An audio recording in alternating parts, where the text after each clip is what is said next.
ಕೆಲವೊಂದು ಪೇರೆಂಟ್ಸು ಇದಕ್ಕೂ ನಮ್ಮನ್ನ ಬ್ಯಾಶ್ ಮಾಡ್ತಾರೆ, ಬಂದ್ಬಿಟ್ಟು ಮಕ್ಕಳು ಡಾನ್ಸ್ ತಾರೆ ತಪ್ಪೇನು ಅರ್ಥ ಮಾಡ್ಕೊಳ್ಳಿ. ಮಕ್ಕಳು ನಾರ್ಮಲ್ ಸಾಂಗ್ಗೆ ಡಾನ್ಸ್ ಆಡೋದು ಬೇರೆ, ನೀವು ಅವ್ರಿಗೆ ಚಡ್ಡಿ ಮತ್ತೆ ಬನಿಯನ್ ಹಾಕ್ಸ್ಬಿಟ್ಟು ಸ್ಟೇಜ್ ಮೇಲೆ ನೀವು ಐಟಮ್ ಸಾಂಗ್ ಡ್ಯಾನ್ಸ್ ಮಾಡೋದು ಬೇರೆ.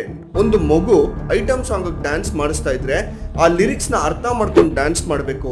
ಐಟಮ್ ಸಾಂಗ್ಗಳಲ್ಲಿ ಲಿರಿಕ್ಸ್ ಹೇಗಿರುತ್ತೆ ಗೊತ್ತು, ಆ ಮಗು ಅದು ಏನು, ಇದ್ರ ಅರ್ಥ ಏನು ಅಂತ ತಿಳ್ಕೊಂಡು ಅದರಿಂದ ಹಾಳಾಗಿ ಹೋಗೋದಿಲ್ವಾ. ಅದೊಂದು ಸೋಷಿಯಲ್ ಮೀಡಿಯಾ ಮಾತ್ರ ಅಲ್ಲ, ಈ ರಿಯಾಲಿಟಿ ಶೋಗಳು ಅಷ್ಟೇ. ಮಕ್ಕಳನ್ನ, ನನಗೆ ಈ ಮಕ್ಕಳು ಲವ್ ಸ್ಟೋರಿ, ಮಕ್ಕಳು romance, I really hate that. I am totally against it. ಮಕ್ಕಳನ್ನ ಕರೆದ್ಬಿಟ್ಟು ನೀನು ಮುತ್ತಿಕ್ಕು, ನೀನು ಅದು ಮಾಡು, ನೀನು ನನ್ನ ಗಂಡ, ನೀನು ನನ್ನ ಹೆಂಡತಿ, ಏನು ಫಿಲ್ ಮಾಡಕ್ಕೆ ಟ್ರೈ ಮಾಡ್ತಿದ್ದೀರಾ? ಪೇರೆಂಟ್ಸ್ ಅಲ್ಲೇ ಕೂತಿದ್ದಾರೆ, ಪೇರೆಂಟ್ಸ್ ಚಪ್ಪಾಳೆ ಹೊಡಿತಿದ್ದಾರೆ.